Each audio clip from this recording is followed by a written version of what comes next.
All right. Good afternoon, everyone, from wherever you are logging in from, Nigeria, Africa, all over the world. Welcome to the 2023 Trade Export Webinar, Getting Your Business Export Ready. The webinar is brought to you by Stanbic IBTC, your plug for anything trade, particularly export out of Nigeria.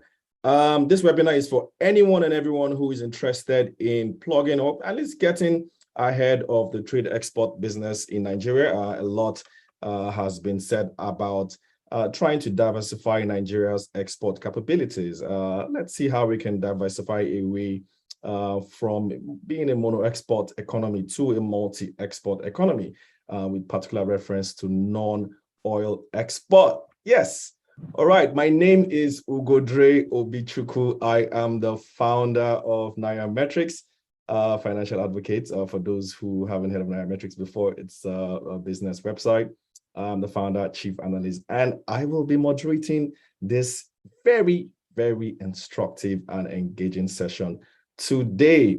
Now, this session has a number of objectives, and especially for those who are interested in getting into the export business in Nigeria. So firstly, we want to inspire and support growth for customers, particularly Stanbic IBTC customers, and those who are looking to get into the export business. We also want to promote trade and export activities for anyone who wants to get on. Of course, letting you know that Stanbic IBTC is the bank to partner when it has to do with trade transactions. And of course, this is also meant to be for everyone. There's going to be a video of this so that you can replay it whenever you want. And today we're going to have this session is going to be in two parts.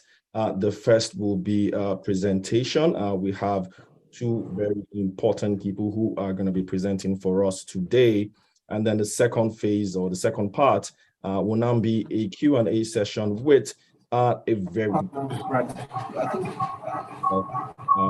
as well. So much for joining in. So of course, we're going to be driving right.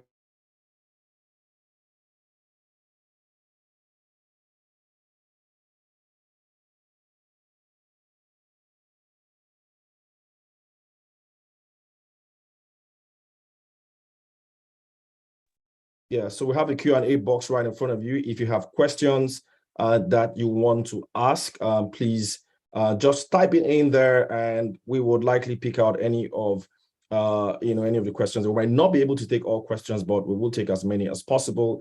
Some of the panelists and the presenters will also be engaging you in the Q&A session, addressing your questions.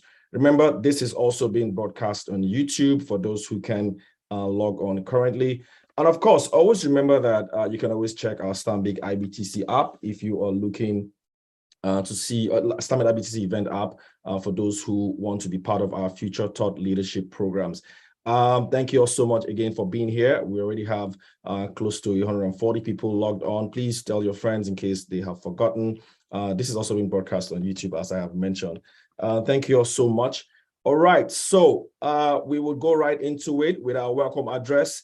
And to give us a welcome address is none other but Olufemi Oyekola. Olufemi Oyekola is the head enablement and ecosystem at Stanbic IBTC Bank. Femi, thanks for being here. The floor is yours, sir.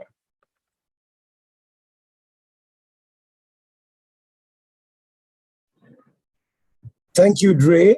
Good day, ladies and gentlemen. Good day, Femi. Please go ahead, sir.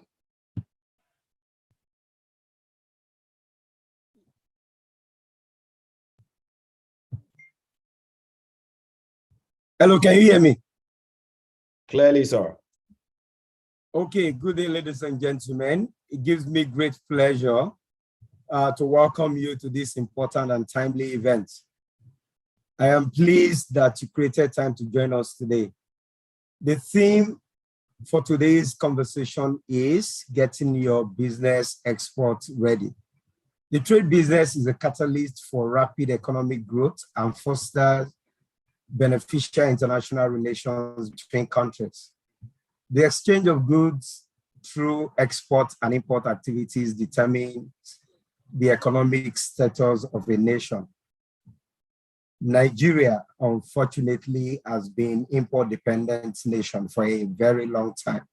According to the Export Genius Global Trade Data, Nigeria stood at 61st position in global import and imported goods worth $47.3 in 2019. The top three imported products were machinery, mineral fuel, oil, and vehicles from China, India, and the United States of America. The National Bureau of Statistics reports Nigeria exports for Q3 2022 to be around 11.5 billion. This is lower than the value recorded in second quarter of 2022, which was 12.8 billion. This led to about 19.89% in total export compared to the second quarter, where the exports stood at around 7.4 billion naira. The decline can be attributed to several factors, such as lack of knowledge on regulatory environment and approvals, technical expertise, inflation, logistics, and funding. An economy that would flourish must place more emphasis on export than import. And today's discourse is aimed at addressing and advancing the subject of export. Our panelists are seasoned experts in the trade sector who will be sharing from their wealth of knowledge and experience, and we take your question at the end of this session. This webinar promises to be an enlightening experience, so I encourage everyone to keep an open mind, take notes, and ask questions. I'm confident that at the end of the program, all necessary information you need to start or scale up whatever you have started in export business will be addressed. Once again, thank you very much for being part of this arrangement, and I wish you a productive and enjoyable time. Thank you so much, Femi, for that. Thank you so much for that beautiful welcome address. Oh my God, the chat group is buzzing already, and I can see so many people. I see you, Honorio Bay from Sweetport Worry Foods Nigeria Limited. Thank you for joining. I also see Abola from Oshogo. Wow, and then Babajide from Kent. This is great. And then Abdullahi from Maiduguri. I mean, we've got people from all over the world here. Rosalind from Elwin Group as well. Thank you all so much for joining. I hope that this is, in fact, not hope, I trust that this is going to be a very engaging session for everyone. The chat group is buzzing already. So remember, you can always drop your questions in the chat group. We have over 200 people here already. We're looking forward to more people. All right, so let's go right into it. So our first presentation will be done by Philip Myborg. Philip is the Executive Head, Trade and Africa China Business and Commercial Clients, Standard Bank Group. His session is titled Trade Barometer Insight. Philip, hope you're pumped up as I am. Dre, fantastic. Thank you. Thanks for welcoming me. I'm just checking whether you can see me and you can hear me okay. I can hear you clearly, and I'm sure that our participants can see you as well. But please, the floor is yours, Philip. Go ahead. Fantastic. Thank you so much. Yes, it is certainly exciting. I can see the chat is really going off the charts. Great energy already. So thank you, Dre, for welcoming me, and thank you also to my colleagues at Stanbic IBTC for the invite. It's really great to be with you all on this forum today. I am certainly learning. I've traveled quite extensively in Nigeria over the last 10 years or so, but I'm certainly learning of new parts of Nigeria on this chat already. Yes, as Ugodre said, my name is Philip Myborg. I've got the privilege and pleasure of looking after our trade and Africa-China business across the Standard Bank Group in the 15 markets across Africa, Sub-Saharan Africa, in which we operate this specific business. we really aim to help customers both domestically, regionally, and very importantly for today's discussion, internationally, help connect customers to suppliers, help them with logistics, help them with the financing component of it via trade finance solutions, help them with Forex and international payments, help them find access to new markets, help them gain access to information. And it's particularly on this last component of what we aim to help our customers with that we're talking today about the trade barometer. How did the trade barometer come to the fore? In my role, as described, I've been engaged and approached so many times over the last 2-3 years from various stakeholders of trade across the continent, asking for more data and more insights around what really is happening on the ground in Africa around trade. We all know that it's fairly easy to get data points from the IMF and from the World Bank and the World Trade Organization and all of those multi-global environments. However, we all know that those reports and those insights and data points are very, very high level and often quite delayed and doesn't really give you an on-the-ground agile feel of what's happening. So in response to that, the Standard Bank Group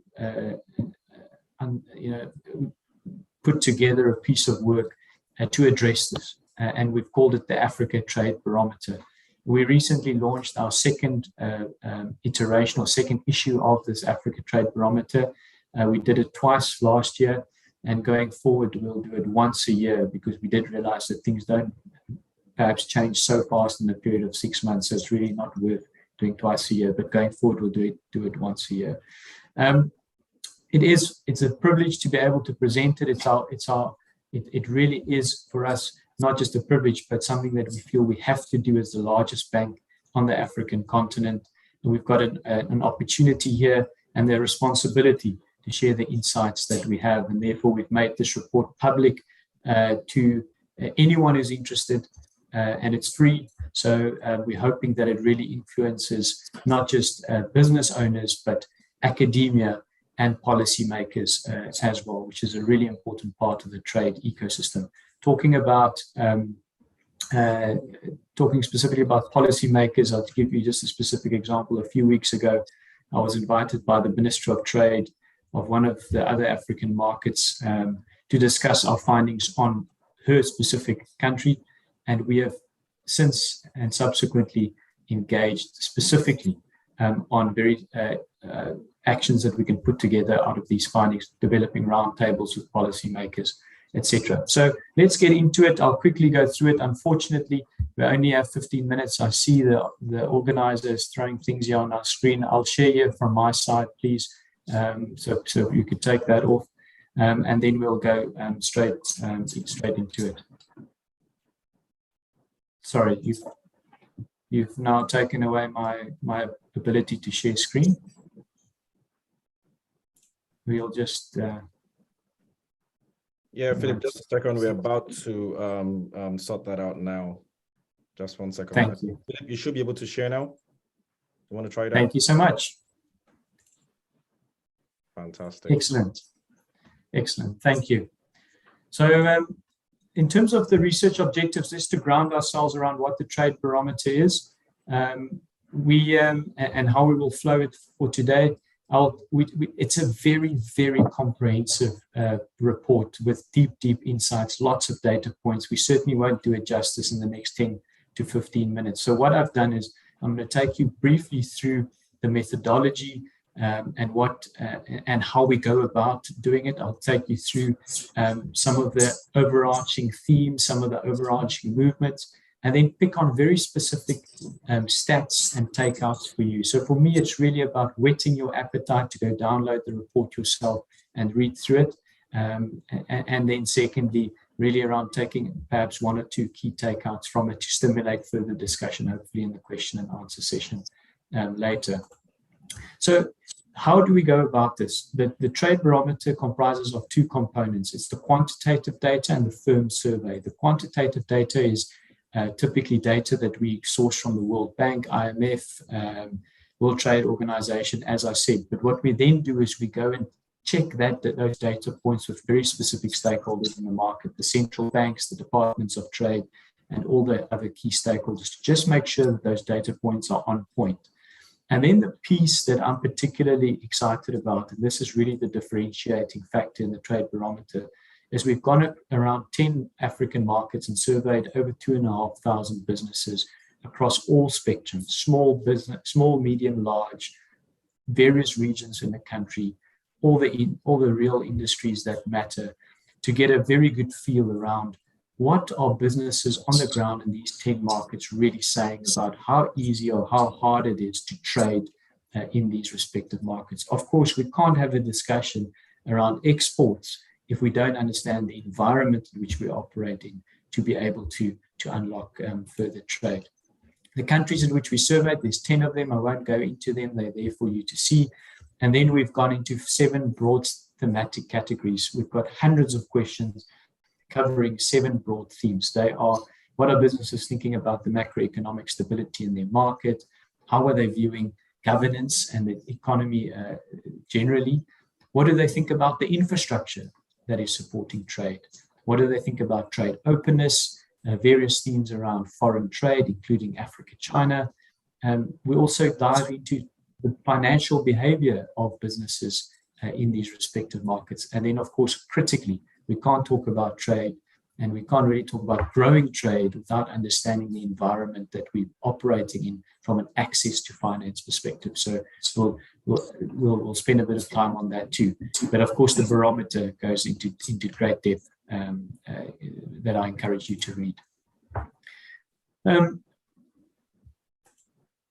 Just one last overarching comment. You'll see here that one of the things I really like about this report is that it gives you, starting to give you a feel around how your market or how your country stacks up against the other countries, whether it's by one of the themes that we're talking about or at an overarching level. And right at the end, I'll share with you how Nigeria stacks up at an overarching level across the continent versus the 9 other markets in which we also did this piece of research.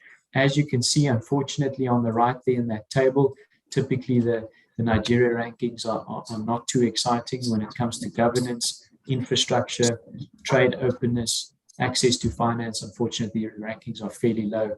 And we'll dive into a little bit about that today, and then, of course, invite you to go into the detail at your own time.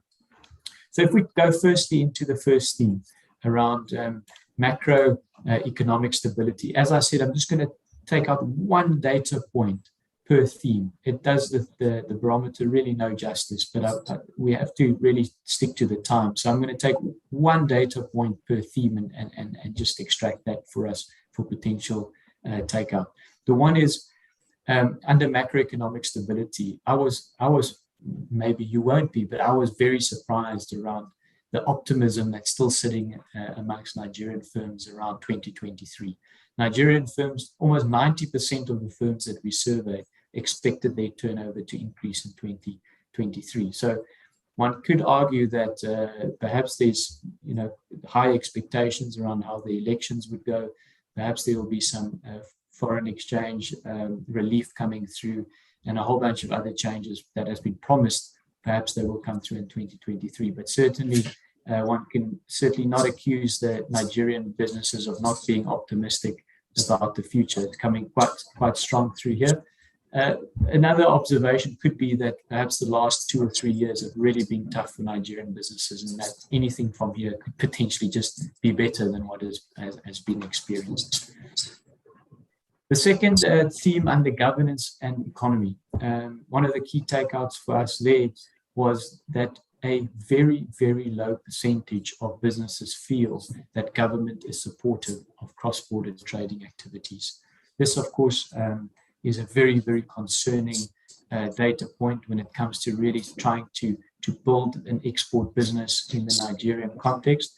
And what is even more concerning is this number is down from the previous issue in which we did this research. So in the space of 6 months to a year, it's gone from 45% to 39%.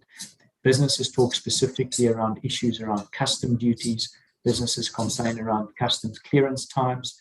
And then, of course, there is the foreign exchange challenge as well within the Nigerian context. And all of this is really contributing to a struggle in terms of governance and economy that these businesses are highlighting. The third one, infrastructure.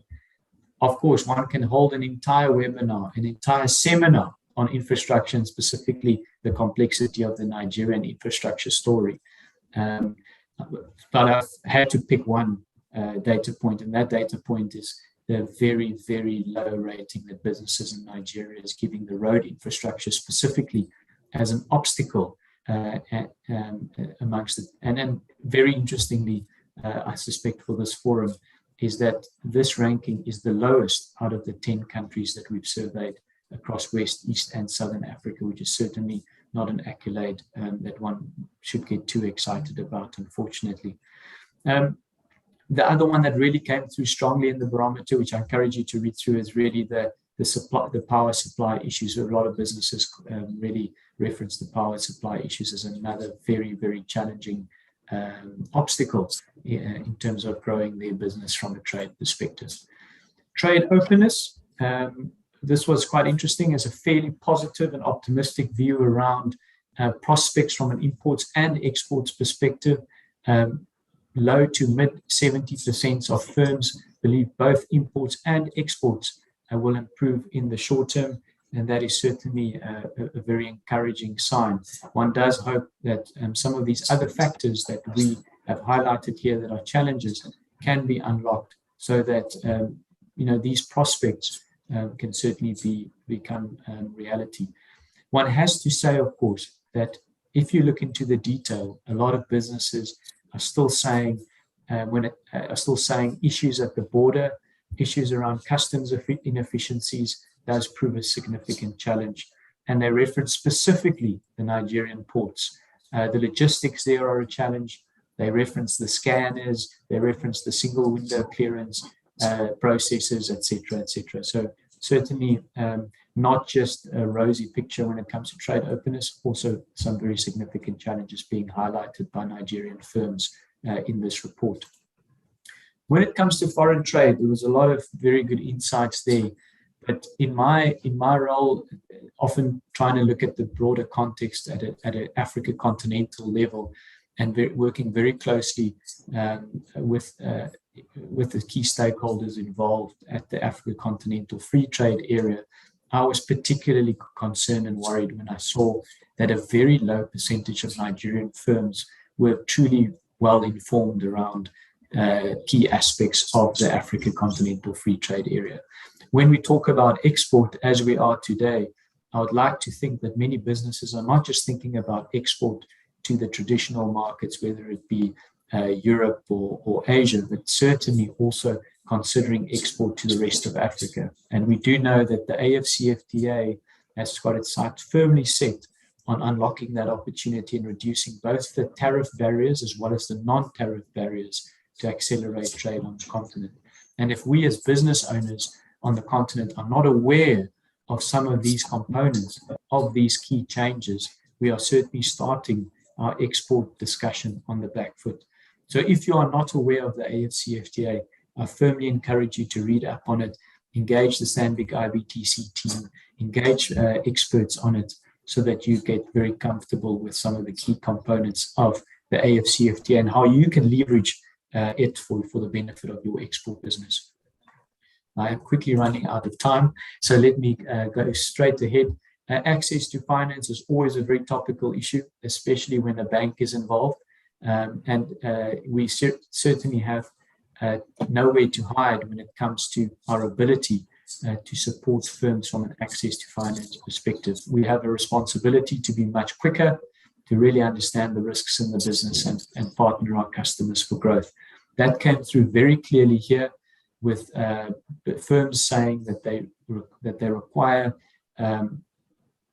funding to come through much faster from the financial institutions that they bank with. Perhaps just to mention that the firms that we did this research on is not just clients of Stanbic IBTC, but businesses from all across Nigeria banking with various financial institutions.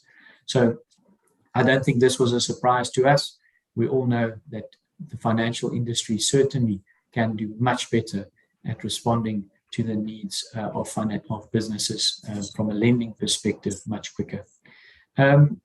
Then perhaps going into the tradability index ranking, I did promise you just before closing that I will share with you where Nigeria stacks up against the rest of the markets.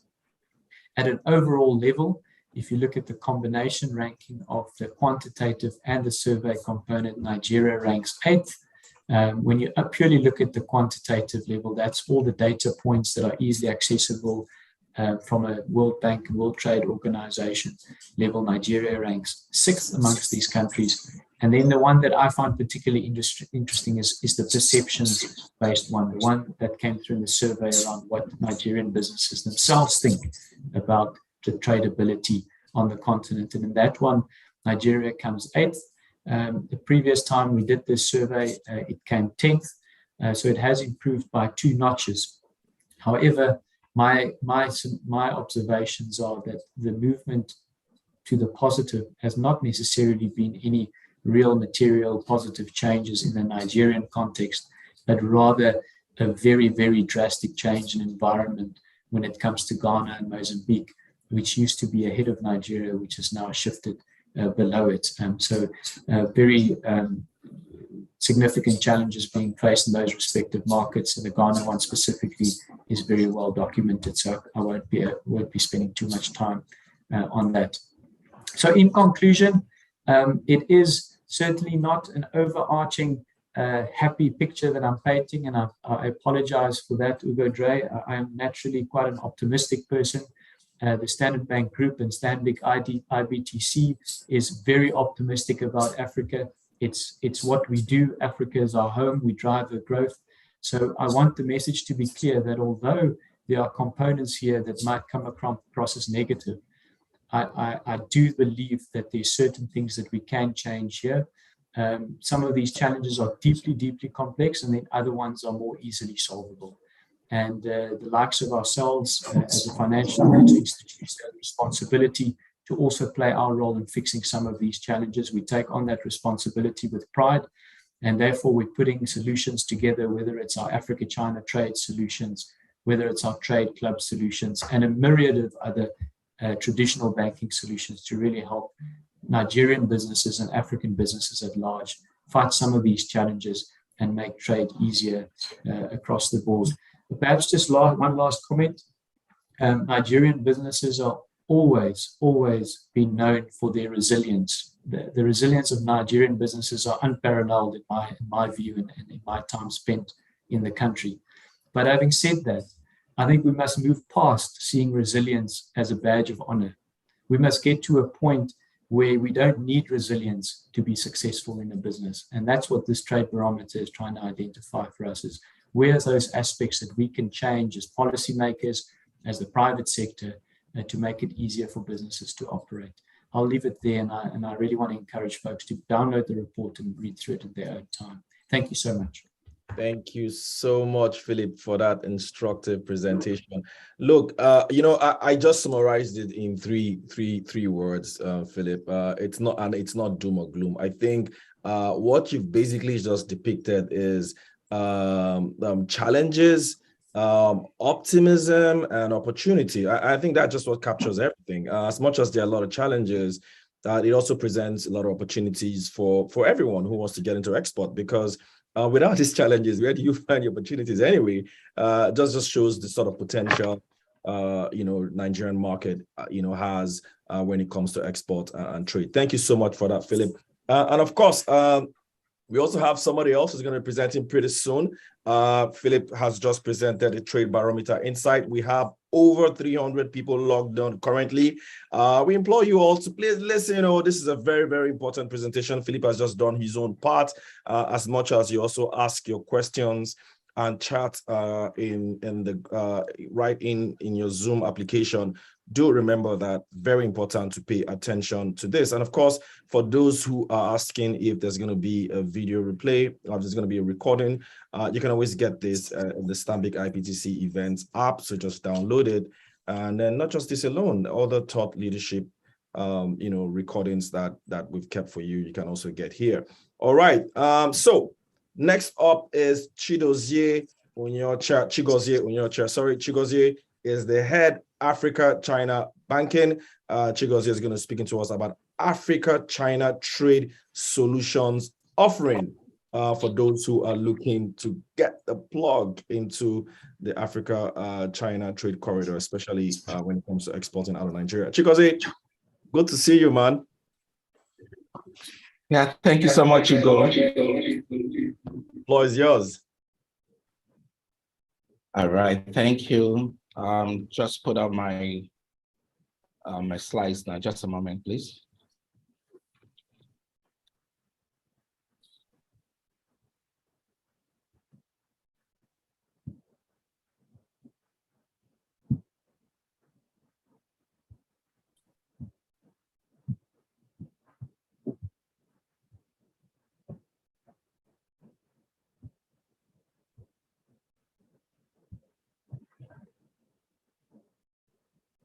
Hugo, please confirm if you can see my slides. Yes, I can see it, Chigozie. Just go on full presentation. Yeah, I'm doing that right away. Fantastic. Right. So Africa China banking is actually a proposition of Standard Bank Group aimed mainly to highlight opportunities and challenges along the Africa-China trade corridor.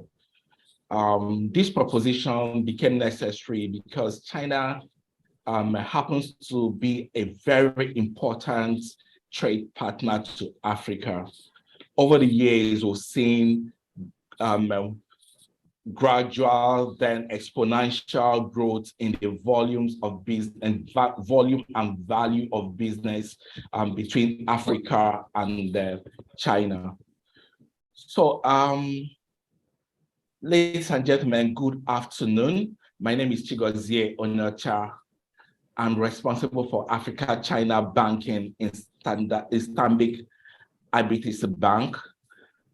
In the next few minutes, I will share with you trade solutions designed by Stanbic IBTC, what we are offering solutions in the Africa-China trade corridor. We promise our clients to connect them to opportunities, to connect Nigerian importers to Chinese exporters, connect exporters to Nigerian exporters to Chinese importers. We also assure them of seamless trade transaction along the corridor. And this involves hand-holding them to navigate through the opportunities inherent in this corridor, dealing logistic issues, dealing language barriers, and making the best of opportunities. That's what we promise our clients. So in the Africa-China banking, we have various initiatives, right, that we have for our clients. Most of these expose them to opportunities, right, in China. One of such opportunities is the China International Import Expo. So then another one is China Africa Economic and Trade Expo. We have the business matchmaking sections. We also have export partners that we deal with, and then we also provide market insights. Taking a deep dive, right, to have clearer picture of these initiatives. For the China International Expo, it's actually a yearly event. It's organized by the Chamber of Commerce of China, People's Republic of China, alongside the Shanghai municipal government.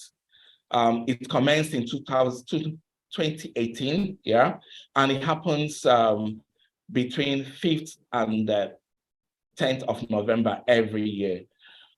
Since the commencement of this expo, we have been able to get about 50 of our export clients to participate in the exhibition. The good thing about it is that it allows our customers to showcase their products, the items that they are exporting or willing to export, and they make presentation to Chinese buyers. Then we also have the China Africa Economic and Trade Expo. It actually happens biannual. Good thing is that we have one coming up this year. That will happen between the 29th of June and the 2nd of July. We've been able to also expose some of our clients, 20 specifically, to this expo, where they're able to showcase their products and we're able to match them with buyers. Since this commenced in 2019, there have been 84, in fact, in the year it commenced, 2019, there were 84 deals totaling $20.4 billion that were consummated by African participants.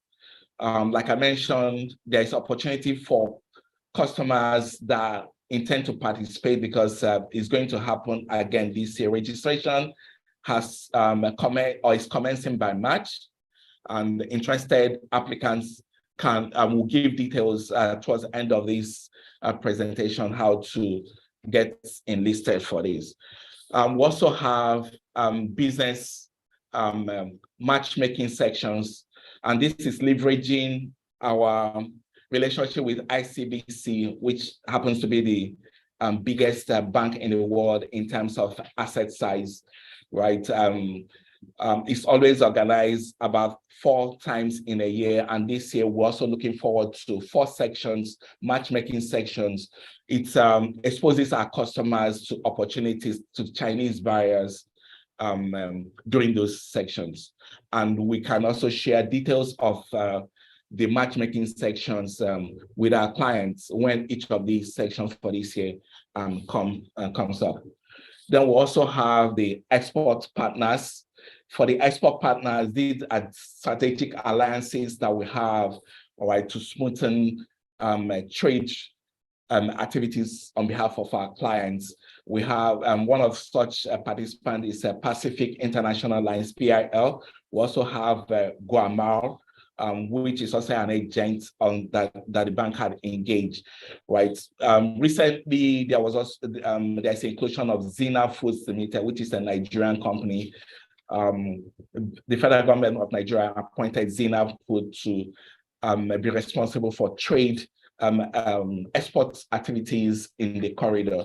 Incidentally, they will be launching the export house in China on the 29th and the 30th of March, of which we will be participating at that event.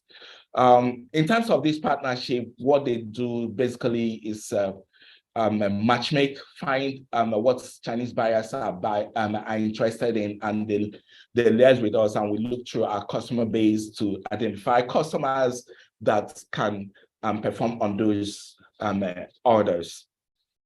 We also have market insights, and this again leveraging on our relationship with our the strategic alliances that we have, including ICBC, understanding what is required in China, the standards, products that are required, and making sure that such information are passed to our clients so that they benefit from such insights. Then we also, like Philip had mentioned, financing had been a big challenge, right? But we are providing for our customers export trade finance facilities by ways of discounting their letters of credit. We also finance the aggregators of the products. We also provide pre-shipment and post-shipment financing on behalf of our clients. So these are some of the products we have noticed from our interaction with China that always required a lot of agricultural products. We also have minerals being exported from Nigeria. There seems to be a very huge gap between the demand and supply for system seed. We have customers that are trying to fill this gap, but then there's a huge gap. So this presents opportunity for clients that deal in system or people that are in the value chain, right, of processing system and other products.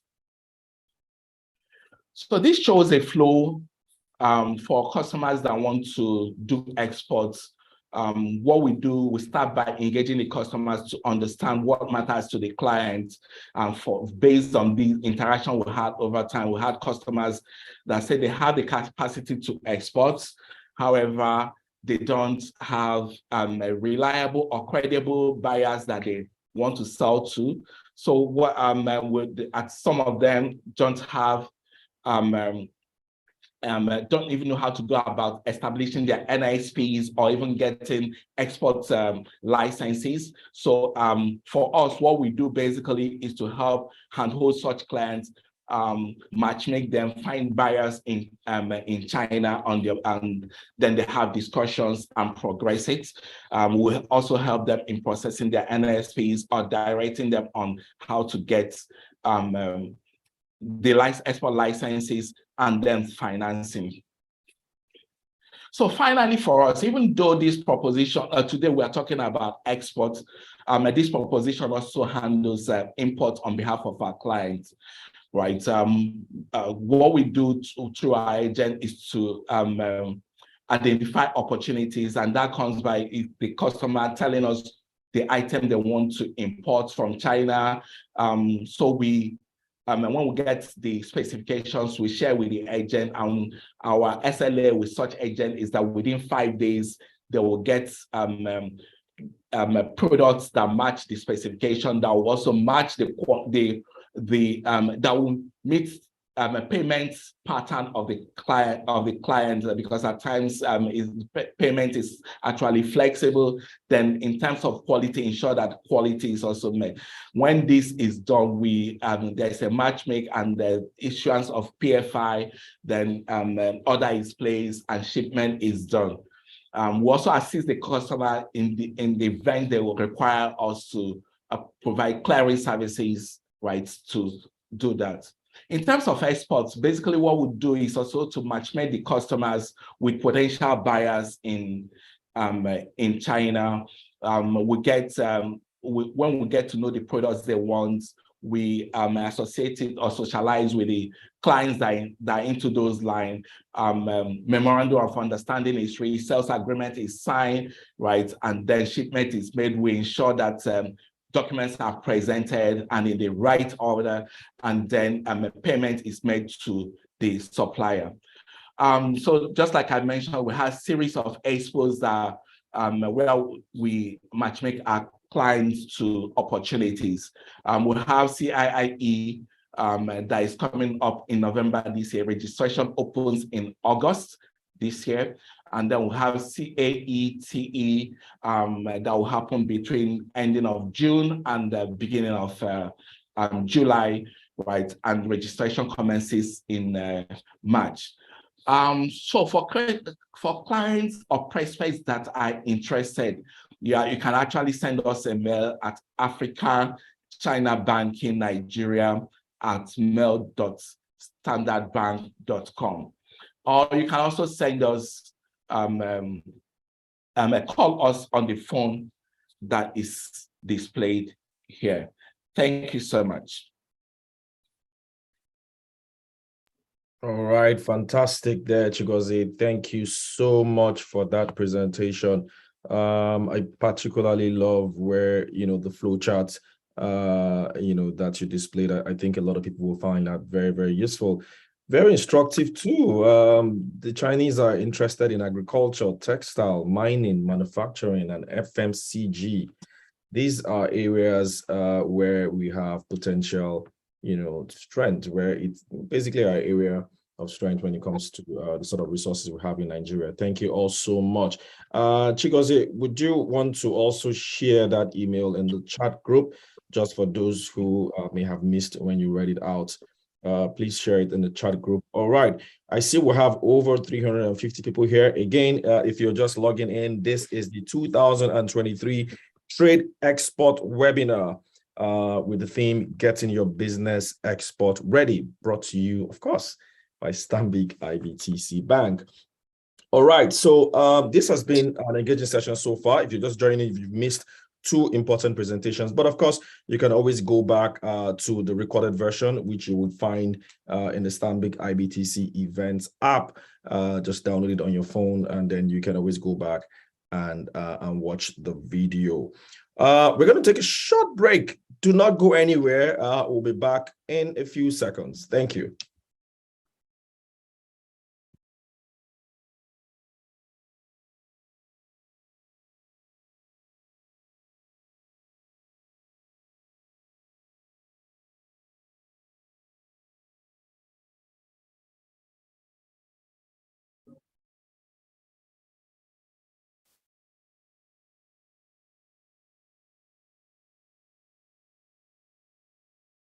There is nothing like one-man business. One creates an ecosystem of products and services. Another supports. One plants. Others harvest.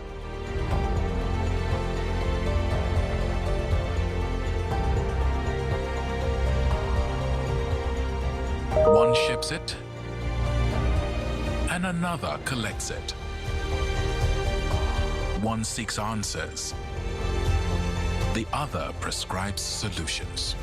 One man produces, another consumes. There is nothing like a one-man business. Business is finding the right partner that goes all the way with you, with answers that lead to your business growth. Find your growth partner with Stanbic IBTC. Go for growth with Stanbic.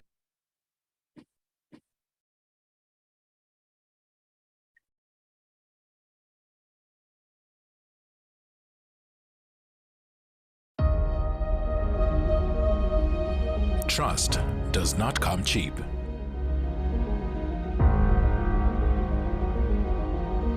It's a word you can bank on. The efficiency you can trade with. Trust is the insight you base your business decision on. Trust should give your dreams wings, taking you above and beyond your borders. You have to trust your gut and trust that your dreams are valid. Trust should be what you demand and what every partner should give. In our world of corporate and investment banking, trust is a big word.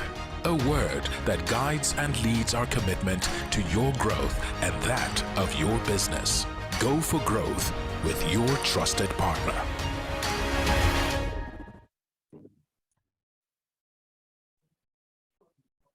We are back. Thank you all very much for staying tuned.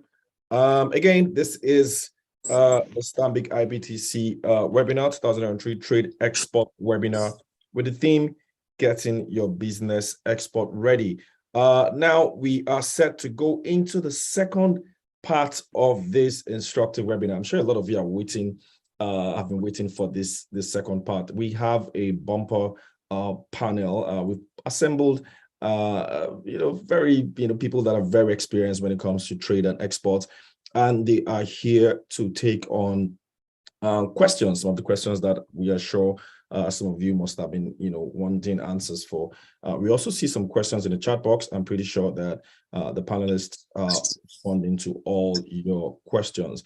Again, remember, feel free to also drop further questions as the panel session proceeds, so that we can also address. Might not be able to take all the questions, by the way, but for those ones that we feel might address general view of the participants, we will take them right away. All right, so let us segue straight into the panel discussion. As I've mentioned, I have four distinguished panelists on the bill today. We're going to have their profile on the screen any moment from now. Okay, so let me just share my screen so that you can have their profile. Just give me a minute. I will share my screen. Yes, almost there.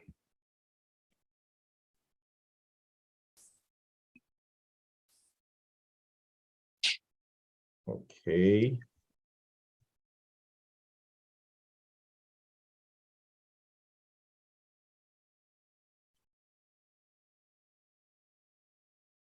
All right. Yes. So I told you this is going to be the four distinguished panelists we have today, and I'll start with an introduction. I hope you guys can all see my screen. All right. So first off is Bamidele Ayemibo. Bamidele Ayemibo is a renowned author, international business coach, keynote speaker, international business development expert, and one of the foremost international trade and finance consultant in Africa, not just Nigeria, in Africa. He's also the lead consultant at 3T Impex Consulting Limited, the parent company of 3T Impex Academy. Bamidele is also an online TV host of the foremost trade program, Import-Export Platform, every Thursday online by 5 p.m. Bamidele is also an author of 5 trade books. Yes, 5, not 1, not 2, 5 trade books. Export Business Made Easy, Import Business Made Easy, Demand Guarantee Made Easy, Standby Letter of Credit Made Easy, and A to Z of Export Business Financing. Bamidele, good to have you here. Thank you.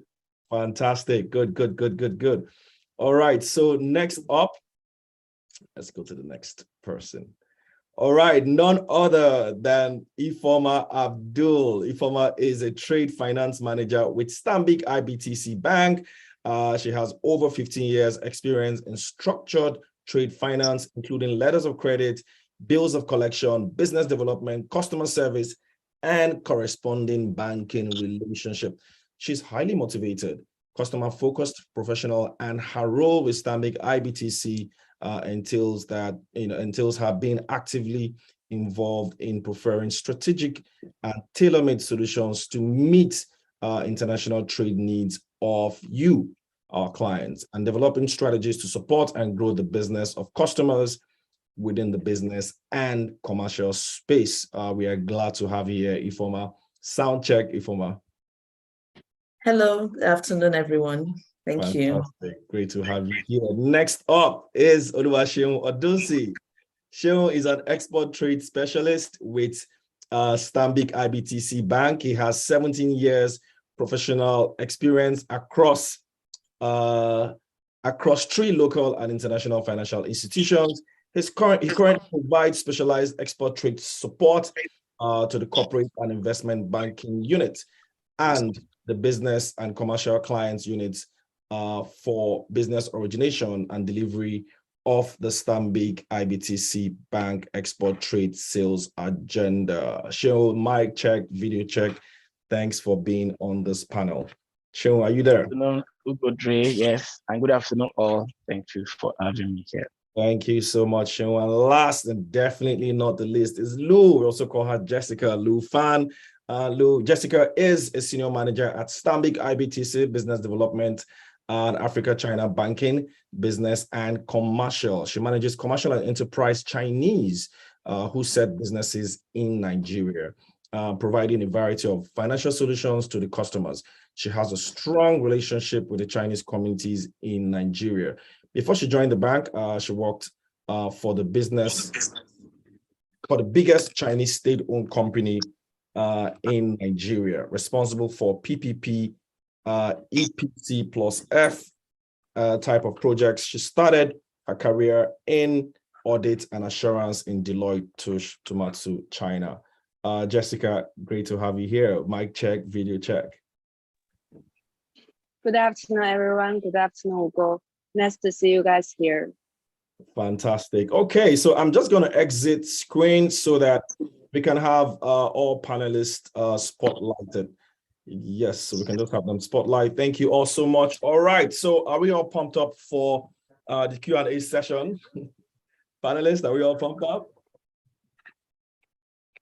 Yeah.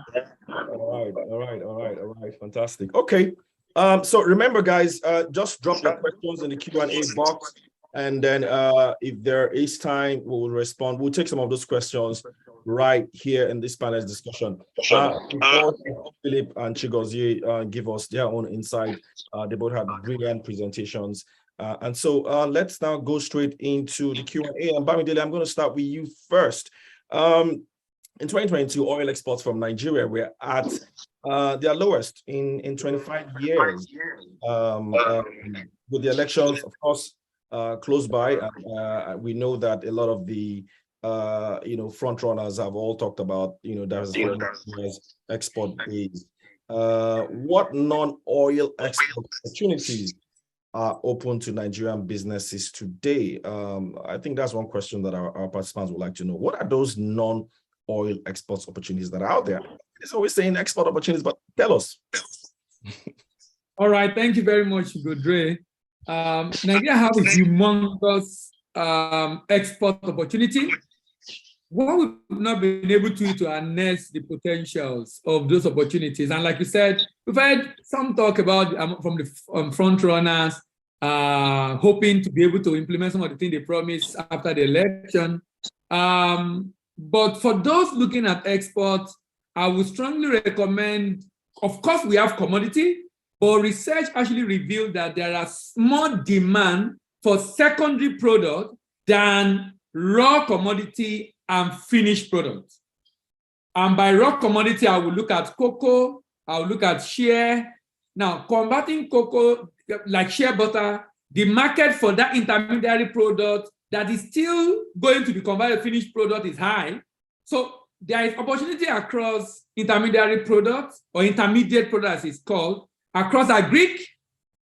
Almost an interesting thing is that majority of the agric product that Nigerian produce are exportable, and Nigeria is among the top, maybe top 15. Some of them, Nigeria is even the largest producer, like yam and cassava. But what has happened also for some of these commodities, because our yield per hectare is low, so we need to ramp up production to be able to increase the volume of production in that space. Then there's opportunity also in solid minerals. In fact, in recent years, there have been huge demand for lithium. We've done a lot of lead, a lot of zinc, a lot of copper, but in recent times, because of the battery, the climate change, the need for renewable energy, a lot of demand for lithium. So much lithium is being shipped out of Nigeria now to different parts of the world, particularly China, and of course, manufactured goods, agro-processed, finished goods, manufactured goods. And a number of Nigerian manufactured goods currently go to Africa, a few to Europe, a few to America, but majority are going to Africa. So manufactured goods, agri-commodity, finished goods, and also concentrating on the intermediate product. Thank you. Thank you very much, Bamidele. Interesting points there. Just hold on, just to follow up on something that you mentioned. You said that there is huge demand for secondary goods. Could you maybe just intermediary product? Yes. Could you just emphasize on that for those who might be wondering? Now, if you check, if you categorize the product exported in the world from raw to intermediate to finished and capital goods. Now, looking at $21.5 trillion of export done in the world, 2021, $21.5 trillion. Trading goods, trading service about 6-7 trillion, about 28 trillion in all. You realize that raw material is about 4 trillion. Intermediate goods is about 12-13 trillion, almost between 10 to 12 trillion. Capital goods, about 2-3 trillion. Finished goods, about 3-4 trillion. So you see these intermediate goods, lead to lead ingot, zinc to zinc ingot, aluminum to aluminum ingot, cocoa to cocoa butter, shea nut to shea butter, cashew nut to cashew kernel, those intermediate products that are raw material for a lot of factory abroad are in huge demand, and I think it's something worth considering. And to think of the fact that CBN is talking about giving you 5 naira and 55 naira for every dollar for value-added goods like intermediate product, that's also an incentive worth considering. So we can move away from raw materials. Fantastic. Thanks for breaking that down, Bamidele. Very interesting point. I didn't even know that. So very, very instructive point you just made there. I'm going to come to you next, Sheon. Sheon, mic check for you. Mic check. You there? All right. Yes, I'm here. Fantastic. So, Sheon, over the years, government has encouraged domestic production and export of non-oil products. I think Bamidele just mentioned one incentive that the CBN has for people who want to export. Through fund and the different sort of incentives through funding support and policies, including the AFCFTA, African Continental Free Trade Agreement. Could you share insight on some of these policies and programs that the government has put forward to support trade export, from Nigeria? So thank you so much. Yes, like you said, government have done enough to support agri and export in particular.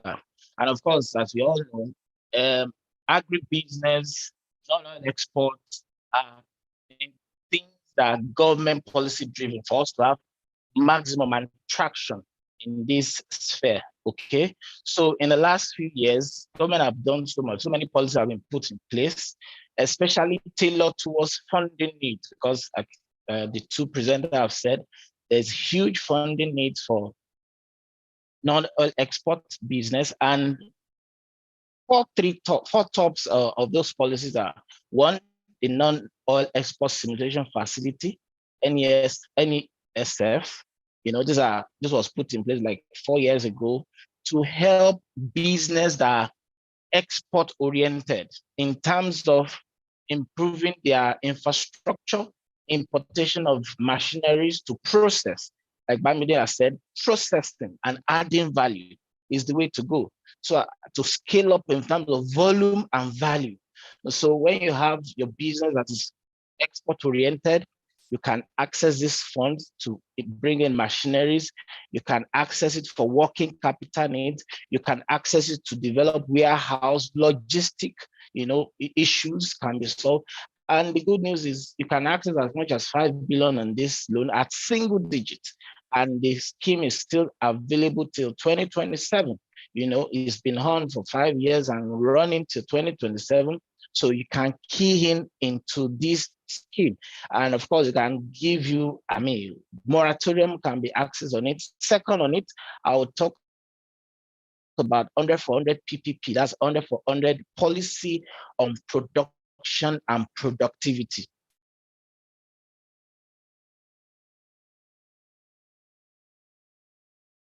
Basically, government came up with this, like increase volume and value and generate effects that is needed, diversity, moving away from oil, okay? And for this, they focus on business that are into people that are into manufacturing, agriculture, and agro-processing, and they will help them, like I said, once you are into value addition, you want to use local content to manufacture your good, using local content to produce semi-finished goods or finished goods for export, you qualify. Okay, you're also looking at people that want to generate employment.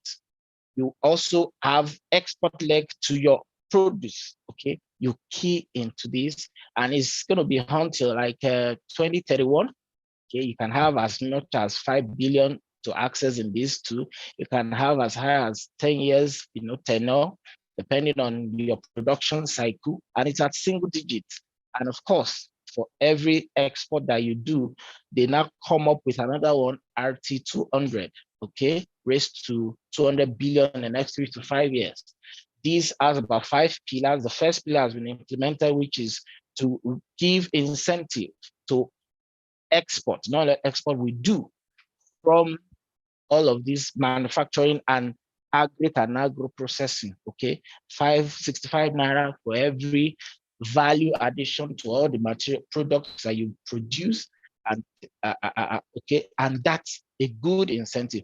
Another pillar of that scheme is the financing, which is going to come up very shortly. It's going to come at single digits, and of course, it's going to have obligor limit that can be as high as 5 billion spoken to, and the tenure will be good, which can it affect both working capital and capex needs, and it will help us scale up and make sure that we are ready to export our goods out there.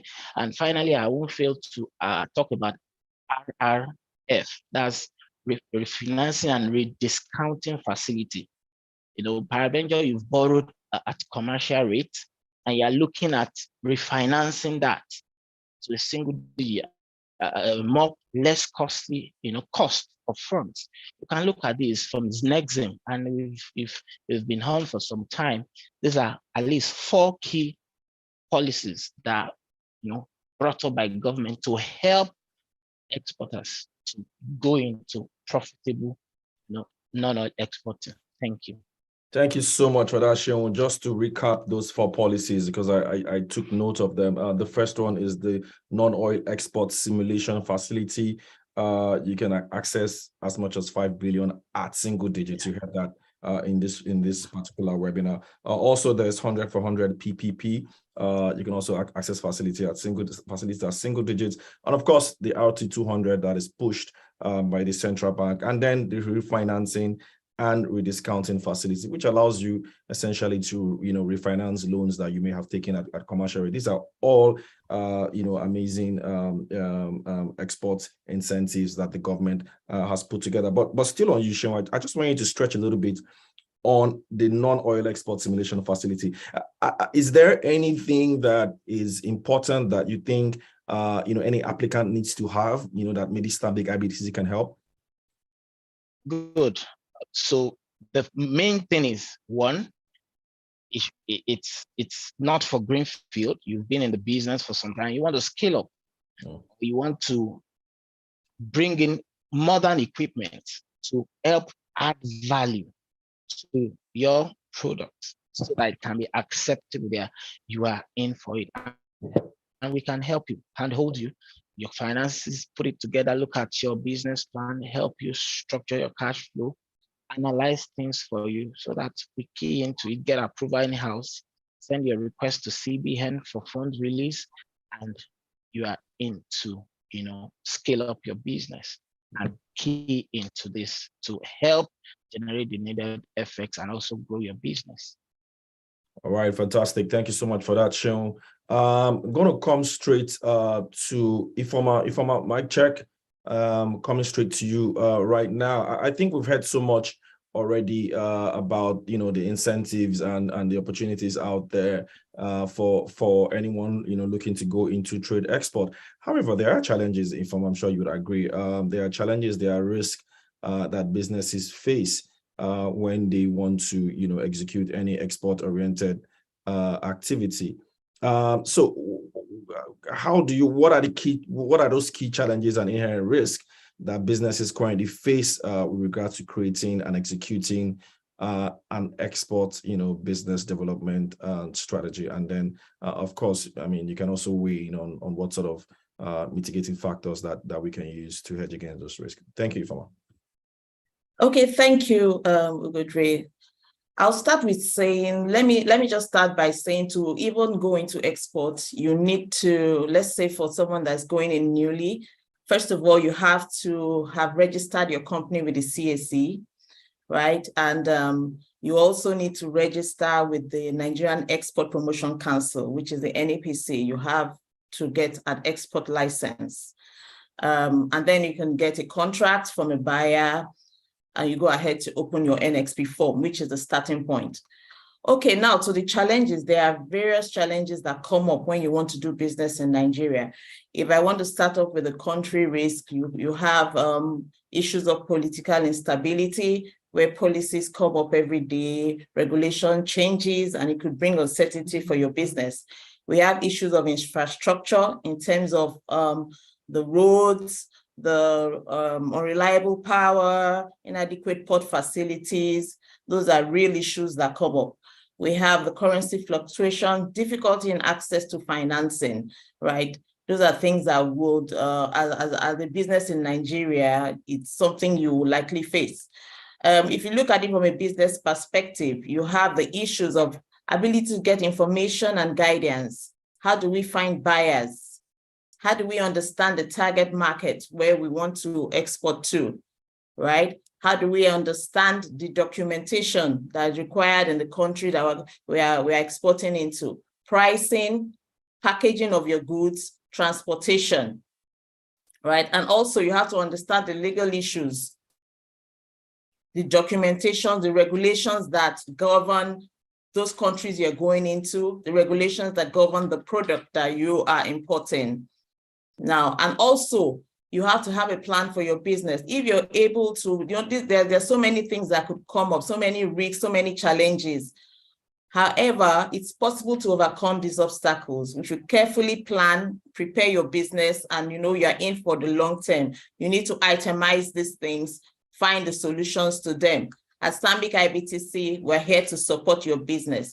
We have several products that we have in place to support our export business. And that's part of the reason why we're having this session today, to support your business. We can give guidance, we can direct you to where you find your ready buyers, and how we have partner companies that we deal with that also help sort out some of those little issues and challenges that come up.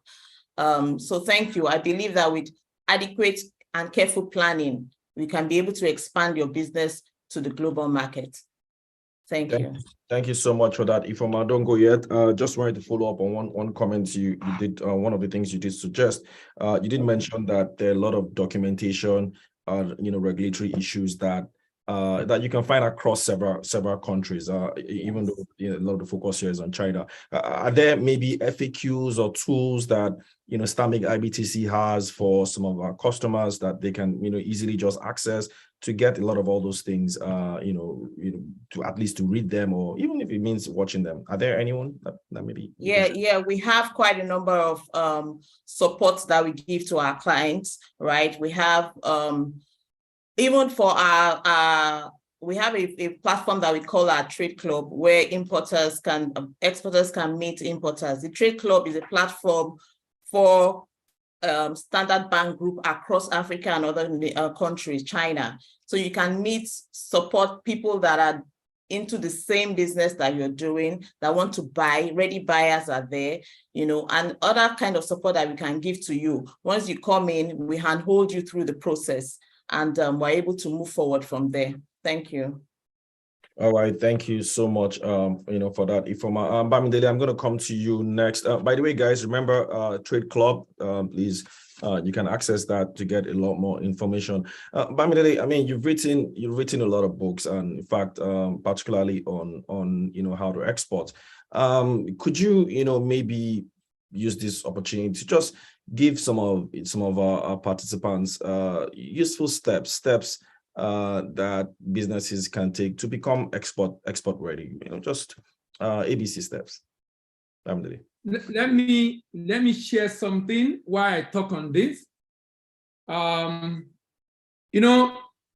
of the challenge of exports in our country is the challenge of readiness.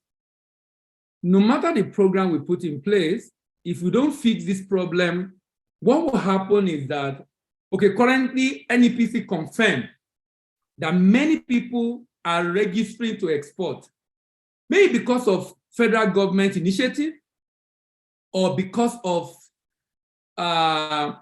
looking for foreign exchange.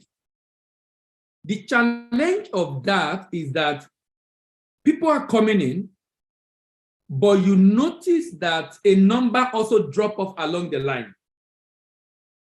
And the reason is the challenge of readiness. So here are some of the areas that a business must be ready. Promoter has to be ready. The product has to be ready. The pricing has to be ready. The staff predisposition has to be ready. He must have a strong purpose for going abroad. He must be able to promote. He needs proficiency to manage the business. production capacity to meet demand, payment sourcing fund and getting paid from abroad, and goodwill, even in the local market. Then the country in question, who are you targeting? I mean, the end user of your product, the regulatory requirement, and even the potential of the product. Now, you see the companion, that seems to be most important, because having a representative at destination in form of partner, it does not make you to just get buyers, it also helps you to grow and build the business. Now, basically saying that it's extremely important that a business evaluate itself in order to know the area that is having lapses and fix those areas in order to be able to do the business, not just successfully, but sustainably. I've been monitoring the data of exporter in Nigeria since 2006. I've seen some businesses on that list since 2006, but I've seen a lot of businesses come up and drop off. The mortality rate seems to be a bit high because we are not fixing this critical issue that ensure we are ready before going into the business.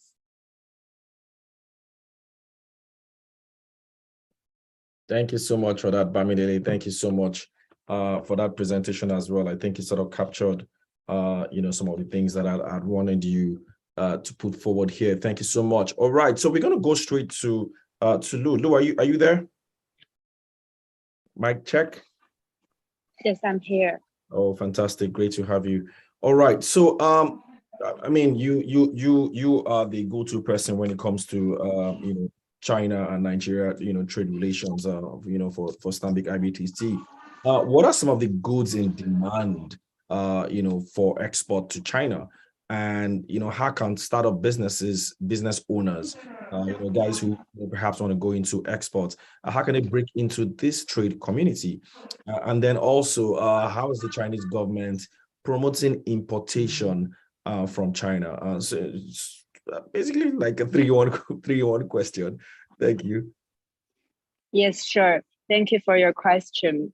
I'm supposing that the popular products exporting to China from Nigeria, including cashew nuts, cocoa, dried ginger, sesame, cassava. Also, China has a great demand for different metal ores like aluminum, copper. So for startup business owners, my suggestion is to start with the common items and to ensure the quality of the goods that meet the requirements.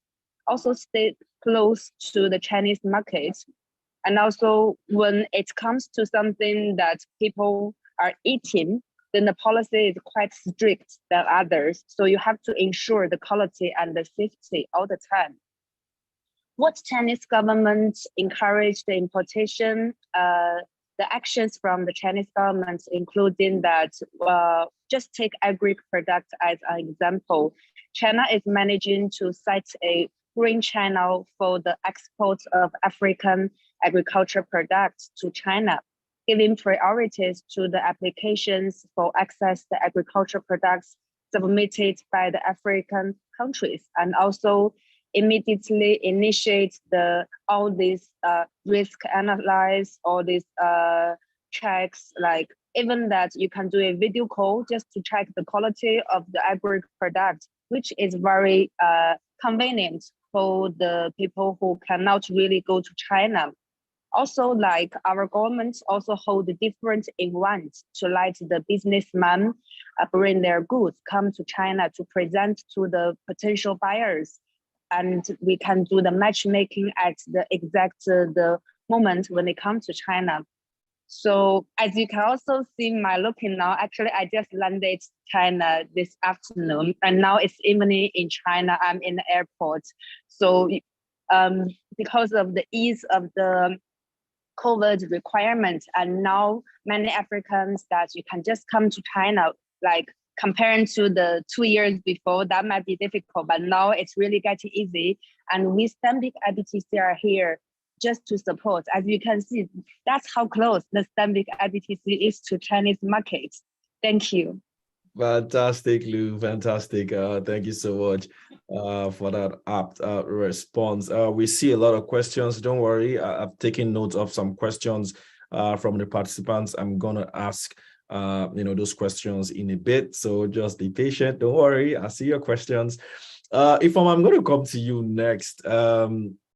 So, I mean, we've spoken a lot about challenges, opportunities, risk, and steps.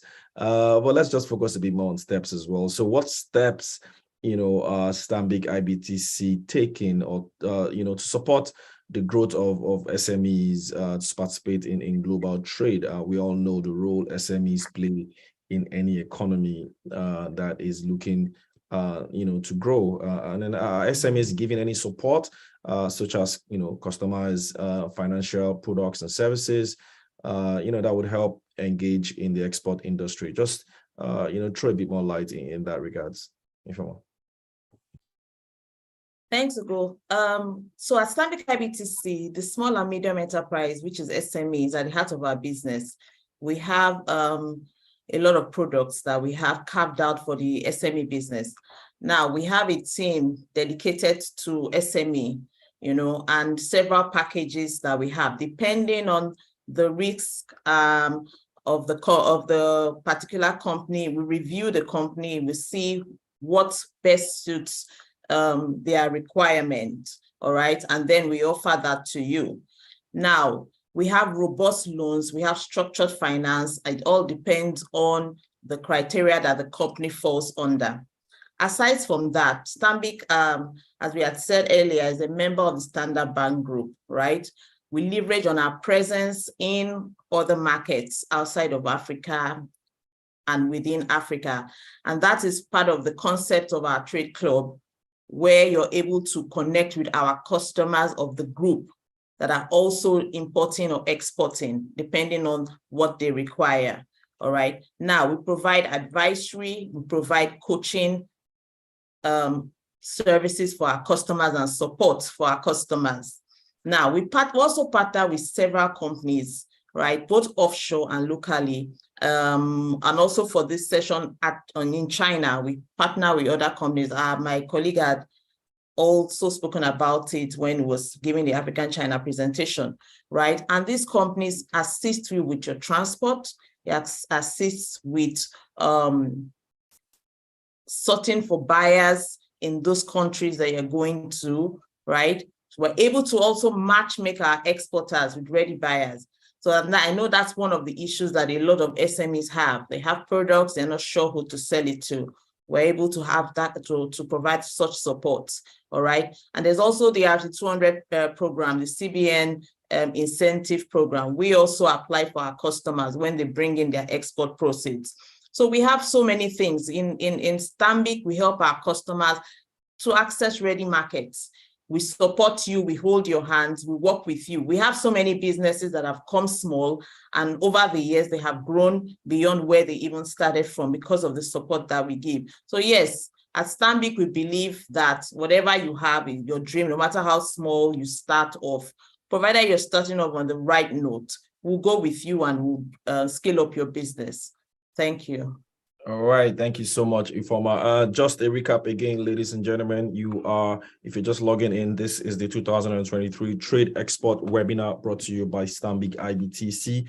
Theme, for this webinar is getting your business export ready. Of course, you can get a recorded version, the Stanbic IBTC events app.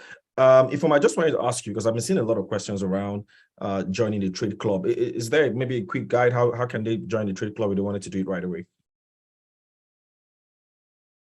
Yes, we have a link to the trade club, but for now, I will post the email. You send an email to us. We need to validate, because the people we have on that trade club have to be people that are certified, so that everybody doesn't just come there and you can't trust. You have to be able to trust the people that are on the club. So I'll drop the email. You send an email to callme@stanbicibtc.com. We'll reach out to you. We'll send you the link, and you'll be able to come and join the club. Fantastic. Thank you so much. Thank you. For that, Ifeoma.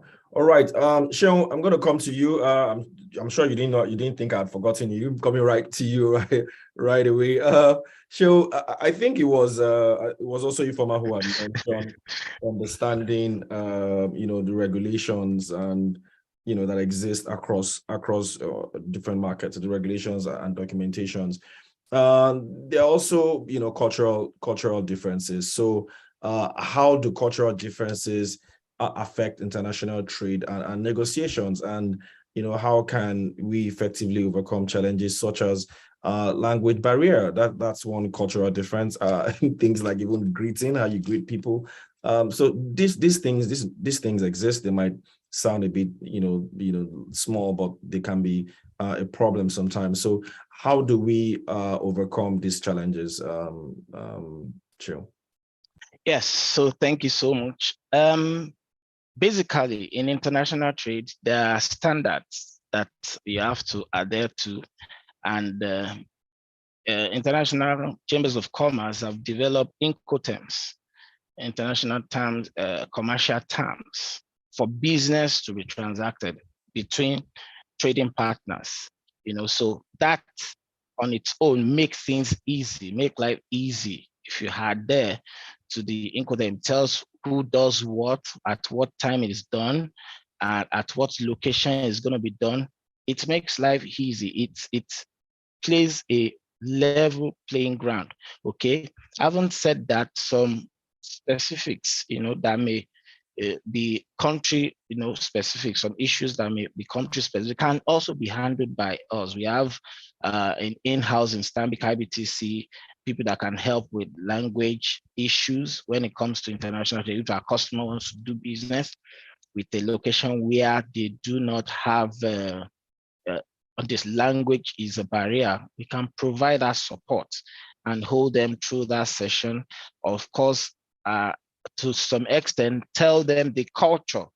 If they need to contact and meet clients from other places, we hold them on what the culture holds in there and hold them through that cultural barrier and make things easy and seamless. We are an international bank and we have an array of partners that can help make life easy and hold our customer and clients to make things easy for them. Having, aside the general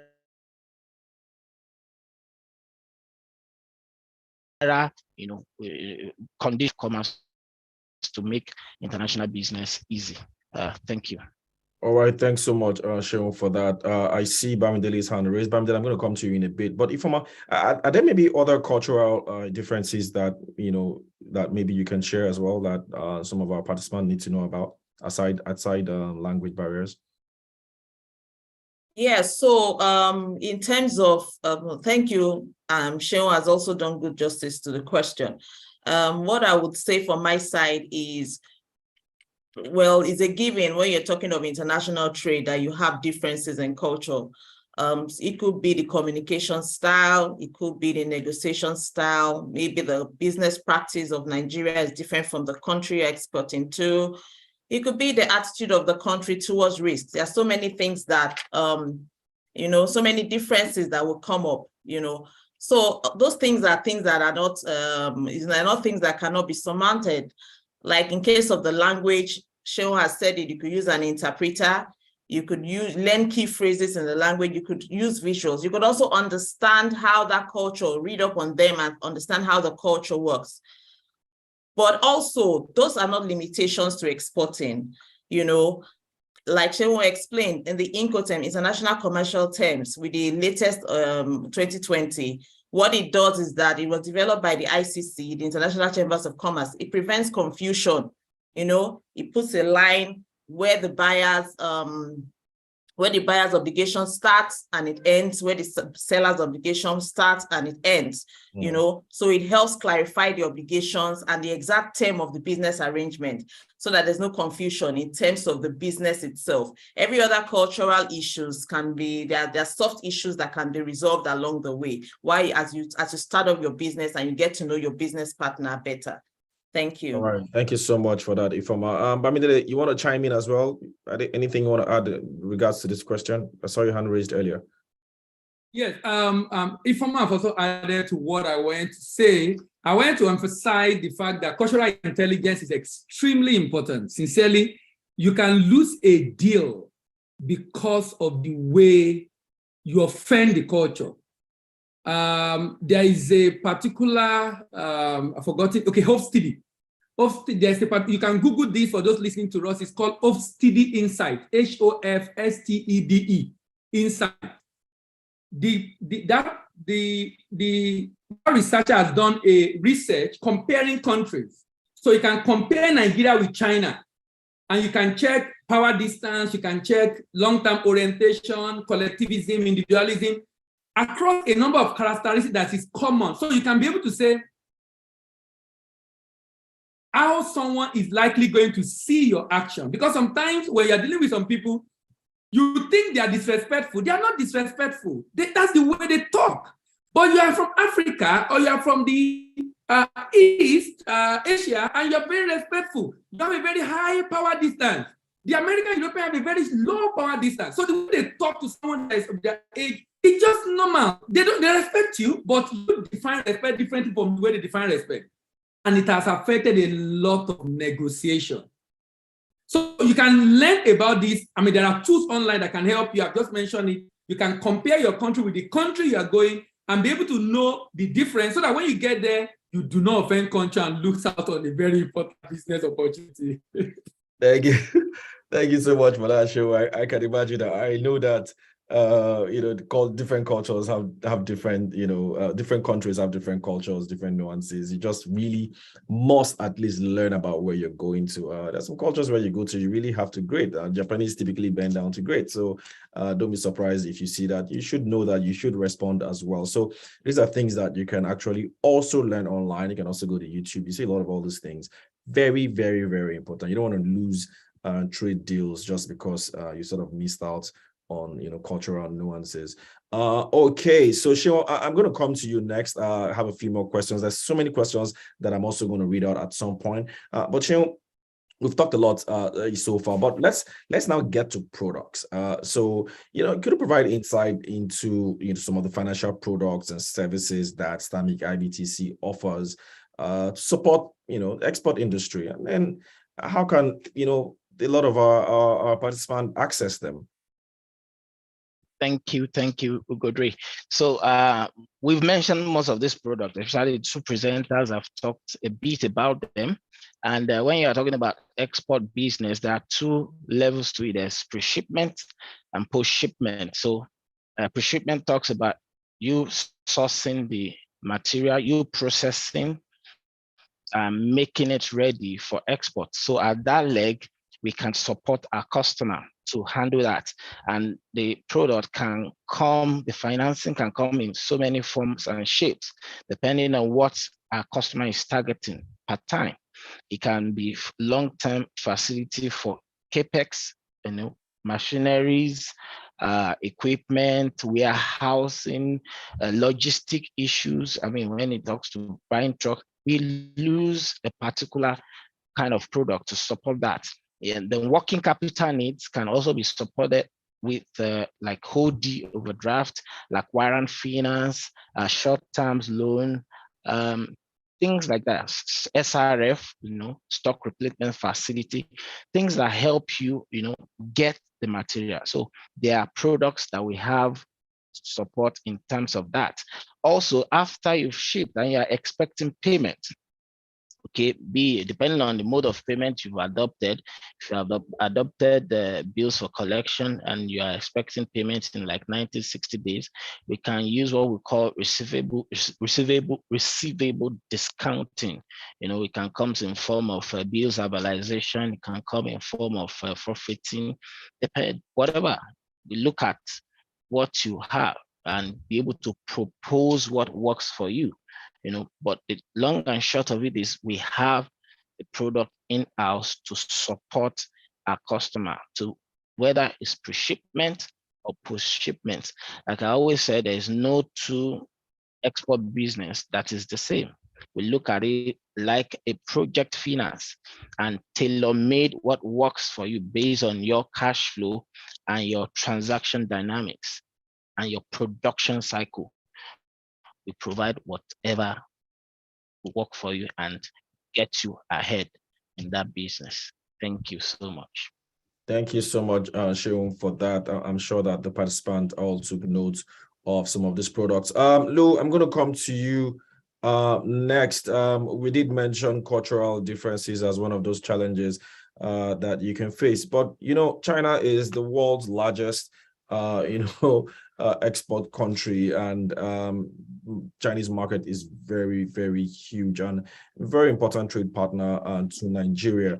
However, I mean, there could be, challenges as well exporting to China.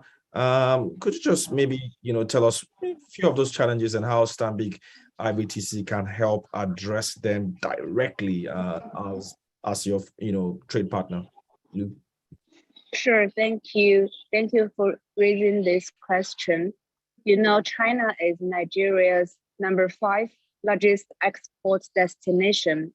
And but there are still quite a few challenges exporting to China. Personally, first challenge I feel is to understand the protocol and the procedures.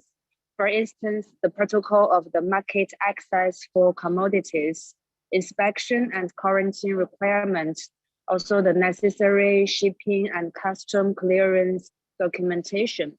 The second challenge is to analyze the market and to find the serious buyers in China, which is also sometimes difficult due to the language barriers and the information gap. The third challenge, I feel it can be the settlement of payments. So what Stanbic IBTC here can do to help to address these challenges, we can advise the customer the process, the protocols, to provide data for the Chinese market, also use our Chinese resource to cope with the language barriers, leverage our relationship with the ICBC in China. Also, we can introduce you and bring your goods to different trade expo in China, providing solutions to your payment issues. Also, assist with the RT200 if your commodities are qualified, subject to the government policy. So it's a tailored case-by-case solution that we're providing to our customer, just to add value to your business and to this economy. Thank you. Thank you so much for that, Lou. Thank you. Really appreciate that very succinct response to that question. Bamidele, I'm going to come to you next.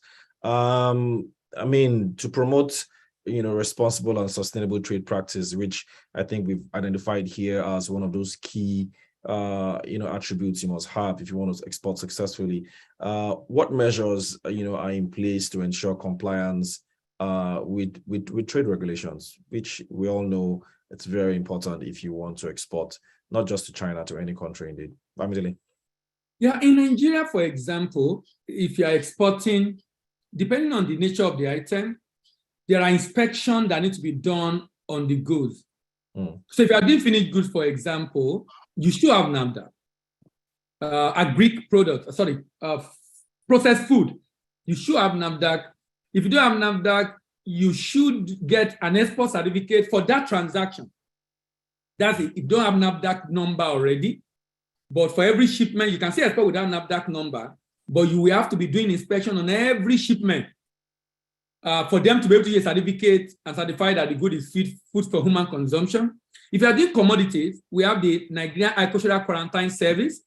We have the Federal Produce Inspection Service. Now, these are government agencies that are supposed to check what you are shipping out and also let you know if you are good enough. Unfortunately, sometimes because of ignorance, some exporter, or maybe because they're trying to avoid these agencies, as if they are stopping you, as if they are your stumbling block, but they are there to ensure you don't ship rubbish. And then it gets there, they are saying your product have issues because you are trying to avoid using them, whereas they are supposed to. There was a time Nigerian hibiscus flower was banned in Mexico because they saw a pest in our product in Mexico for years. I think about 2 years, NEPC did a lot to ensure eventually that was reversed, but they had to now give us condition how to go about it. But you have gotten a phytosanitary certificate from the Ikoya Quarantine Service, and I'm not talking about document you pick on the road, because you can get this fake of this document anywhere. But you get this agency to come to your location, and if you want them to do the job, they will do the job. And they will do it well, so at the end of the day, you can export good quality products. So there are regulatory issues around to be able to help. For solid minerals, particularly to China, like Lou said, it's important that you do, because that one government does not have any serious regulation right now, like NAFDAC or Agric. We have to ensure there's an inspection done in Nigeria by getting a third-party inspection agent to inspect the goods. Ensure that is in your contract, and that forms the basis for payment. And with all this, you can significantly minimize some of these quality issues and regulatory issues expected of your product before you do the shipment. Thank you so much, Bamidele. Just an off-the-cuff question. The president recently signed the omnibus, I think, business facilitation bill into law, and part of that bill was to help make export as well as much as businesses is doing business in Nigeria. Are there aspects of the law that that also helps collapse a lot of all these multiple agencies of government? No, these agencies of government are like as a time I was at an event and I was asking them, and they were telling me some of them are for political reasons. Now, I mentioned two agencies now. It's Nigerian Agricultural Quarantine Service and Federal Produce Inspection Service. Quite frankly, those two agencies should be together. Standard Organization of Nigeria, Nigerian Food and Drug Administration and Control, NAFDAC, they should be together. So, I mean, they're pretty much doing, it's just to have a directorate that will focus on food, focus on drug, and this can also streamline this and make it a lot easier. But, it's election season, and there will be reward after the election. And this agency and appointment seem to be a reward for politicians.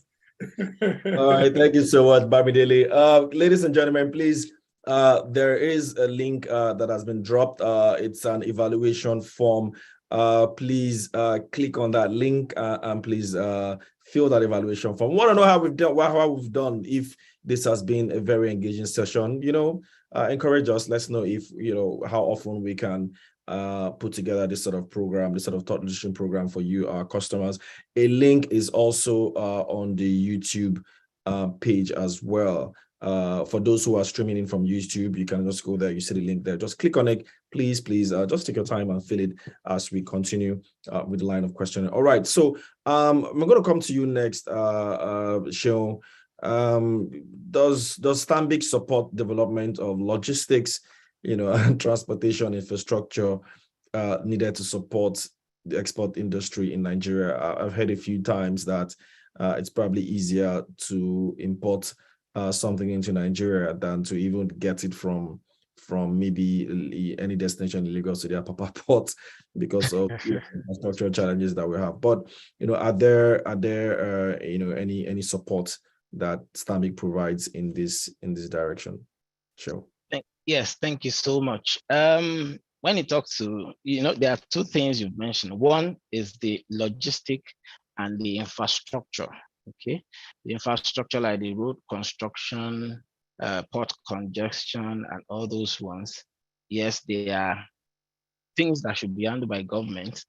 But since Stanbic, we have partners that can help you facilitate some of these things, that can hold you. In fact, one of our panelists can help do that, and likewise so many other help that we can provide or support or guidance or lead in that area. But when it talks to the logistic proper, we in Stanbic IBTC have a lot of support of financing, of funding that we can give you to ease that burden as per in terms of asset financing facility that can help you get your vehicles, help you fix some of these things and make your experience smoother and palatable in terms of logistics concerning your export business.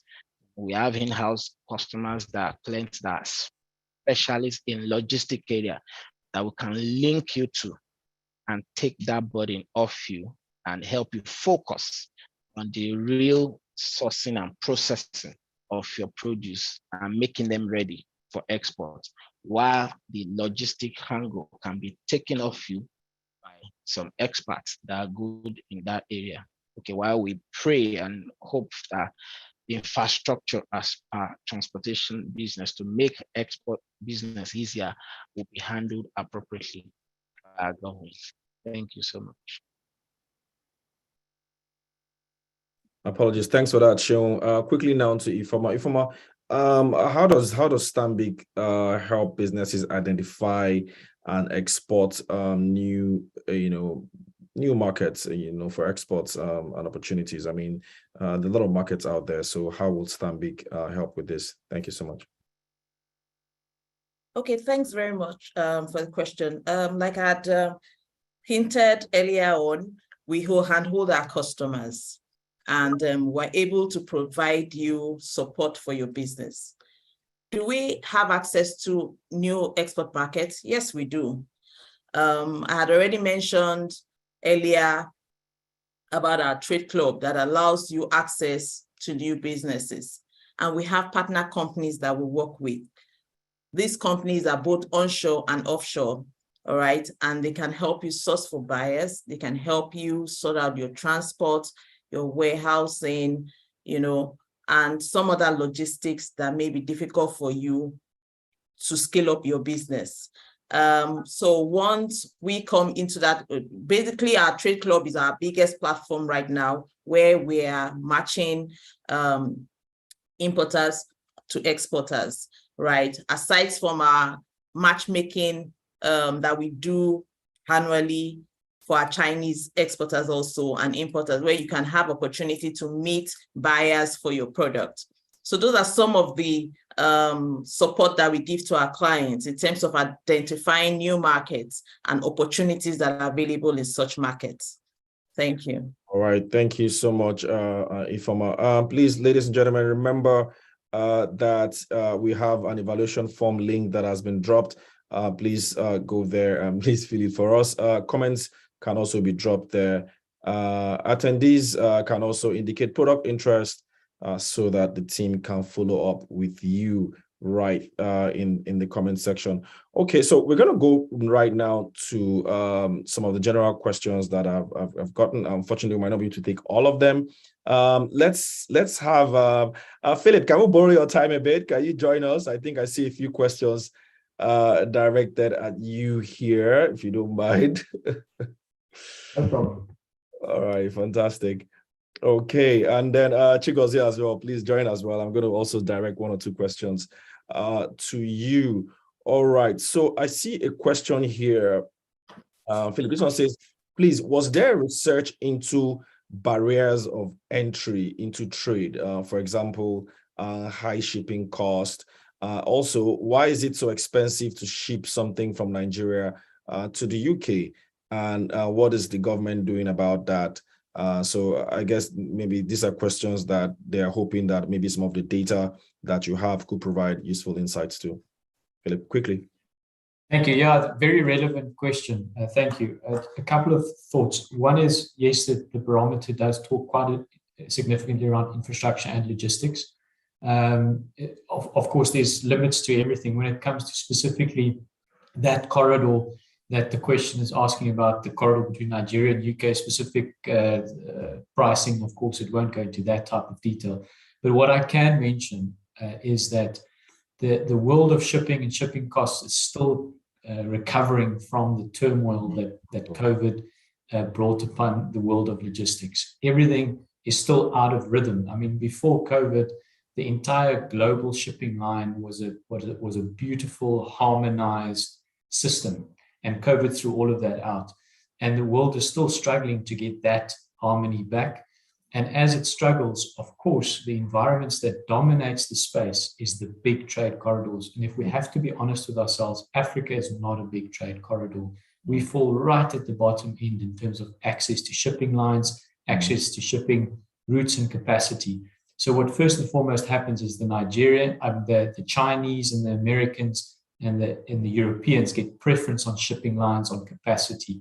And that means that the supply on the Africa-related corridors is limited, which naturally pushes up the pricing. What we have seen kind of across the African continent's corridors is that pricing is starting to come down as it does, as that harmony starts coming back post-COVID. And then the question around government, this is a capitalist at its best. I don't think there's much the government can do to tell the big shipping companies around what pricing they should enforce on the international seas. Thanks. Thanks so much, Philip. The US government did put a provision in the Inflation Act to try and curb a lot of all those shipping costs, but it's actually for Americans. Not sure how that affects those of us here in Africa. Nick, what's a question I see here, Chigozie? Chigozie, are you there? Chigozie?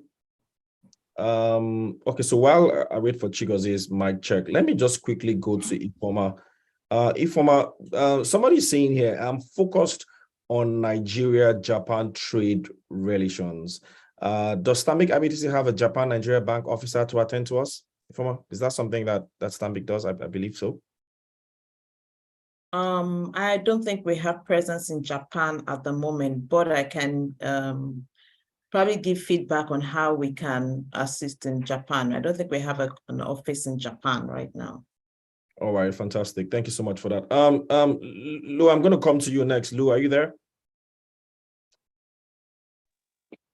Yes, I'm here. All right, fantastic. So this is just a quick question. The question is, what should be the minimum amount of money for a newbie to have in order to be able to start exporting sesame seeds or spices to China or EU?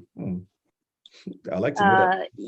Yeah, I could not really tell a specific number, but I suppose like sesame or ginger or these agri products, like it's the most cheaper commodities actually for the startup companies to export to China. Once you're able to find out the suppliers or the farmers, or you're just doing the agri thing by yourself, then I think the amounts will not really be much. It's also subject to the quantity you are exporting to China. So, but actually, I could say that my Nigerian friend who left this comment, you made a good choice. If you're a startup company, you start with agri products. That is somehow like a wiser choice. Yeah. All right. Thank you so much for that, Lou. Bamidele, quickly, this one to you. We're running out of time, so just quickly respond to this, because I think it's an important question. How do I overcome the trade barriers in the UK? You're muted. The trade barrier in particular, because I shipped to the UK, I know there are issues around quality, the delay sometimes for the goods to enter to check, but I won't be able to answer that if I don't know exactly which barrier do you have. That would be a bit tough for me because, non-tariff barrier vary, depends on what it is. I actually want to speak to that other question. The person that was asking about quantity. And if you are shipping commodity, you need a minimum of container. That's the minimum shipment. Let me see it in a container. It's about 20 metric tons in a container. A ton is between 800,000, sometimes up to 1,000, up to £1 million per metric ton. So let's assume 800,000 per metric ton. For 20 tons, that's 1.6 million. Sorry, that's 16 million rather. 800 times 20, that's 16 million. 20 tons in a container at the rate of about 816. Then cost of transport to Lagos, and then clearing about 1.5. So about 17, 18 million would be good enough. If you had one bearing cost of transport to China, you might now be hitting about 19 to 20 million per container. So with 20 million, I'm sure you should be able to do a shipment of sesame seed conveniently to most regions of the world. Thank you. Fantastic. Thank you so much for that, Bamidele. You guys all heard him. I would say on the safer side, 20 million looks a lot more ideal because you never know what might happen. You need to always have buffer.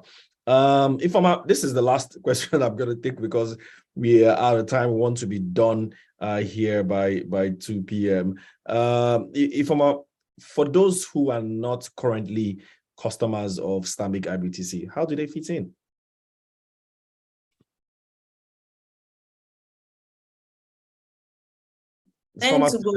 Yes. So we're open to having you on board in Stanbic IBTC Bank to support you.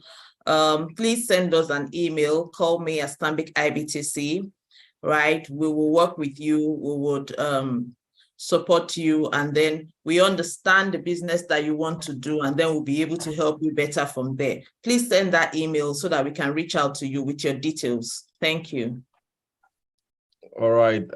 Thank you so much for that, Ifeoma. Just a minute. I just have a message here. I think I might have to read out. Okay. All right. So thank you all so much. I think that's about as much as we can take in terms of Q&A. There's so many questions out there. Remember, you have the Trade Club. Just send in a verifiable email. Once you are verified by the team, we'll add it to the Trade Club, and then a lot of all your questions can also be answered. And you can also have access to a lot of people who have done this before.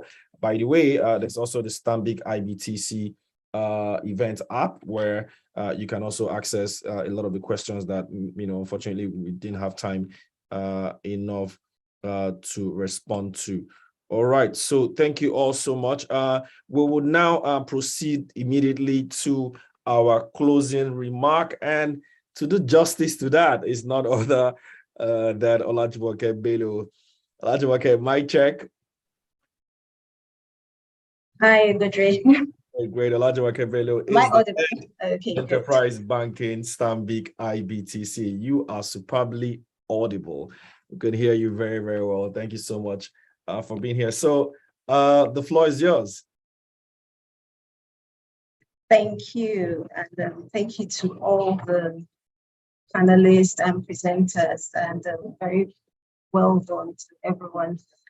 So on behalf of the management of Stanbic IBTC Holdings, I would like to thank everyone for taking time from their busy schedules to join today's webinar. It's been very enlightening, if I must say, and I hope it's been worth everyone's while. I trust that the discussions shared today, it's been very valuable for everyone who's been in this session, and that there's been some points that you've taken out of it that would help in kickstarting or scaling up your export business, depending on how it would apply to you. I believe that we will definitely see increasing numbers of rapidly scaling export businesses in the weeks and months to come.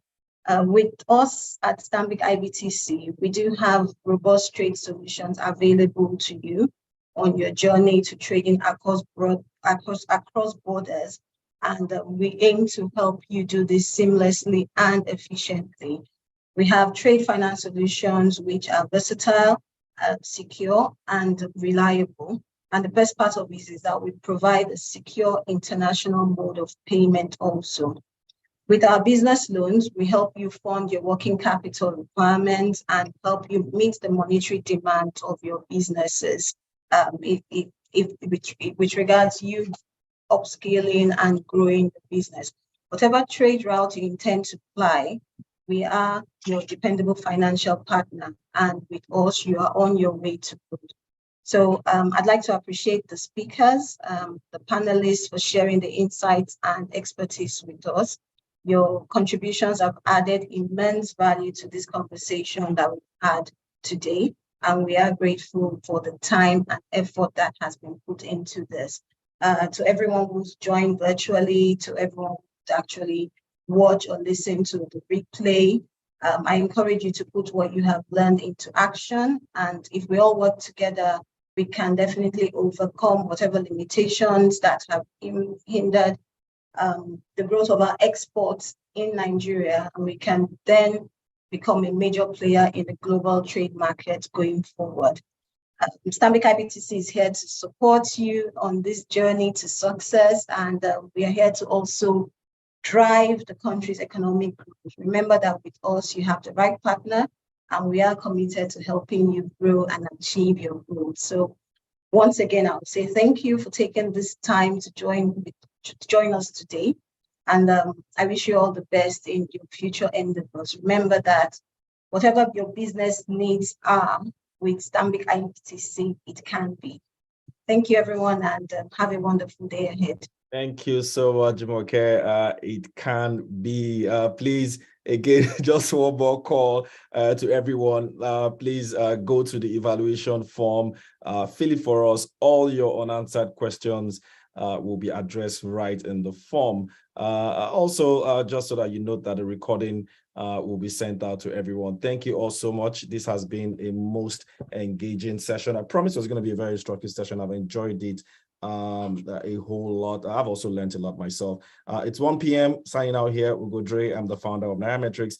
Thank you once again for being a part of this 2023 Trade Export webinar with the theme Getting Your Business Export Ready, brought to you by Stanbic IBTC. And thanks, everyone. Really appreciate all the panelists. Thank you all so much. You guys were amazing. Thank you so much. Goodbye, everyone.